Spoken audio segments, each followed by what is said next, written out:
Everybody, welcome back, and thank you for joining us today on our Day Giving Back. I'm here with Coach Fornaro, who many of you know, who is our head coach of the varsity football team. So we're going to spend a little bit of time now talking about just how the season has gone, particularly in a season plagued by COVID-19 and the pandemic and everything.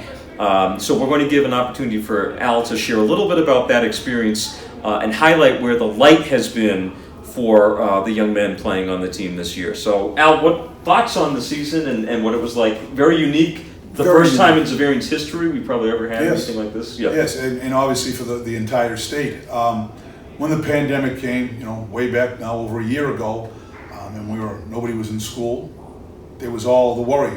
First it was the spring sports, and then as it got later, it was like, oh geez, there's a good possibility we're not going to play this fall, and that's what happened. We did have some practices, but the state, along with all their medical, helpers, decided that it wasn't in the best interest of the student athlete to go out and play. Then they created what they call the Fall 2 season, or wedge, which was sandwiched between winter and spring. Again, fortunately for our young men, the administration realizes the importance of physical activity, and we were able to run from last June through the summer, staying all within the COVID protocols, a minimum of 6 feet of distance. We were closer to 15 feet. We used the lines on the football field to stay away from each other. Always wearing masks, bringing their own water, and so they had, a certain expectation when we started. We're just going to continue with this. Yeah. Bring your own water to practice. There will be no water. Keep your faces covered. But it showed a little bit of resilience and the want of the young men to participate. I'll do this no matter if I feel uncomfortable doing it. And like anything else, Jim, it just becomes nothing once you start doing it. It's not a big deal. Now I know one of the guys was highlighted in the Boston Herald recently for his play with Henry Flecker, he was Star of the Week. So how, when you're looking at the senior players this year, and they, as you said, they've had from last June up until now, shorter season, mind you, but they've still had that opportunity to train, to go through all that. Have you seen, just out on the field when guys were able to get back out there, were they pumped, were they ready, were they eager to do it? Very much so. I always make the thing that for me, the start of the football season is like Christmas Eve. And I think for our young men, for all sports, but specifically now for football, they had to look at this for 16 months, last November all the way through. And they were able to do things to make themselves better, and they were chomping at the bit.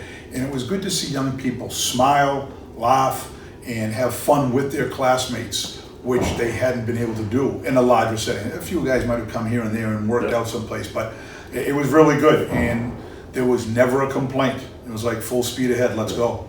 Now, right now we've got spring sports starting up for this, this abridged version of the season. From what I understand, there's a huge contingent of the Xaverian student population trying out right now. They're going forward with that. So I think that's good. I think as you mentioned, you're seeing a lot of folks wanting to get involved, to get into sports, arena there and doing that.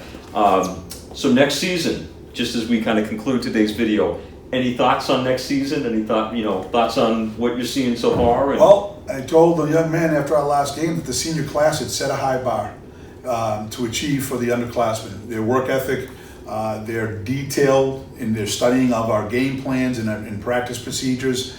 So the juniors and sophomores, which will be our seniors and juniors next year, have a very, very tough task ahead of them to match that. Yeah. And I fully expect them to at least try and get there. You never know if they can. I'm excited. We're already into our spring training. They had this week off. So starting Monday, we're back to our normal thing. Those boys who aren't involved in spring sports, right. I just tell them, you have to get your work done. That's why the weight room's open at 6 a.m. Yep. The track never closes. Yep. And if folks have not seen, the new Dominic Lally Strength and Conditioning Center, the track outside, it's an absolutely incredible suite of facilities for the young men to use. And that's all a tribute to folks like Coach Fornaro, who spent a lot of time and effort making sure that the program continues to grow and continues to do well. So stay tuned from Hawk Country for next fall's football season. And Coach Fornaro, thank you for all your comments today. My pleasure. My pleasure. Go Hawks, baby.